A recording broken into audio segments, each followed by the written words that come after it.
ನೀವೇನಾದ್ರೂ Google Chrome ಅನ್ನ use ಮಾಡ್ತೀರಾ ಅಂದ್ರೆ ನೀವು ಕೂಡ ಈ ಒಂದು ಪ್ರಾಬ್ಲಮ್ ನ ಫೇಸ್ ಮಾಡಿರ್ತೀರಾ. ಏನಂದ್ರೆ ಏನೋ ಒಂದು ಗೂಗಲ್ ಅಲ್ಲಿ ಏನೋ ಒಂದು ಸರ್ಚ್ ಮಾಡೋದಕ್ಕಂತ ಹೋಗಿರ್ತೀರಾ, ಬಟ್ ನಿಮಗೆ ಅಲ್ಲಿ ಪಾಪ್ ಅಪ್ ಆಡ್ಸ್ ಶೋ ಆಗೋದು ಅಥವಾ ನೀವು ಸರ್ಚ್ ಮಾಡಿರುವಂತ ಯಾವ್ದಾದ್ರು ಒಂದು ಇನ್ಫಾರ್ಮೇಶನ್ ರಿಲೇಟೆಡ್ ನಿಮ್ಗೆ ಅಡ್ವರ್ಟೈಸ್ಮೆಂಟ್ ಶೋ ಆಗೋದು, ಈ ತರ ಆಗ್ತಾ ಇರುತ್ತೆ.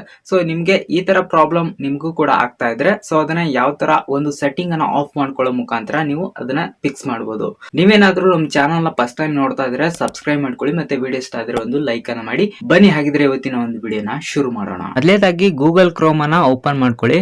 ಇಲ್ಲಿ ನಿಮಗೆ 3 ಡಾಟ್ ಆಪ್ಷನ್ ಕಾಣ್ತಾ ಇದೆ ಅಲ್ವಾ, ಇದ್ರ ಮೇಲೆ ಕ್ಲಿಕ್ ಮಾಡಿ ಇಲ್ಲಿ ಸೆಟ್ಟಿಂಗ್ಸ್ ಆಪ್ಷನ್ ಕ್ಲಿಕ್ ಮಾಡಿ. ನೆಕ್ಸ್ಟ್ ಇಲ್ಲಿ ನಿಮಗೆ ಪ್ರೈವಸಿ ಅಂಡ್ ಸೆಕ್ಯೂರಿಟಿ ಅಂತ ಆಪ್ಷನ್ ಇರುತ್ತೆ, ಇದನ್ನ ಕ್ಲಿಕ್ ಮಾಡಿ. ನೆಕ್ಸ್ಟ್ ಇಲ್ಲಿ ಆಡ್ ಪ್ರೈವಸಿ ಅಂತ ಆಪ್ಷನ್ ಇದೆ ಅಲ್ವಾ, ಇದನ್ನ ಕ್ಲಿಕ್ ಮಾಡಿ. ಸೊ ಇಲ್ಲಿ ನಿಮಗೆ ಆಡ್ ಟಾಪಿಕ್ಸ್ ಅಂತ ಇದೆ, ಇದನ್ನ ಕ್ಲಿಕ್ ಮಾಡಿ.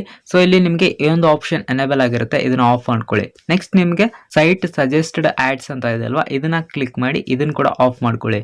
ನೆಕ್ಸ್ಟ್ ಆಡ್ ಮೆಜರ್ಮೆಂಟ್ ಅಂತ ಇದೆ ಅಲ್ವಾ, ಇದನ್ನ ಕ್ಲಿಕ್ ಮಾಡಿ. ಸೊ ಇದನ್ನ ಕೂಡ ಆಫ್ ಮಾಡ್ಕೊಳ್ಳಿ. ಸೊ ಇದನ್ನ ಮಾಡ್ಕೊಳ್ಳೋದ್ರಿಂದ ಸೊ ನೀವು ಗೂಗಲ್ ಕ್ರೋಮ್ ಅನ್ನ ಓಪನ್ ಮಾಡಿದಾಗ ನಿಮಗೆ ಪಾಪ್ ಅಪ್ ಆಡ್ಸ್ ಮತ್ತೆ ನೀವು ಸರ್ಚ್ ಮಾಡಿರುವಂತ ಇನ್ಫಾರ್ಮೇಶನ್ ರಿಲೇಟೆಡ್ ಅಡ್ವರ್ಟೈಸ್ಮೆಂಟ್ ನಿಮಗೆ ತೋರಿಸಲ್ಲ.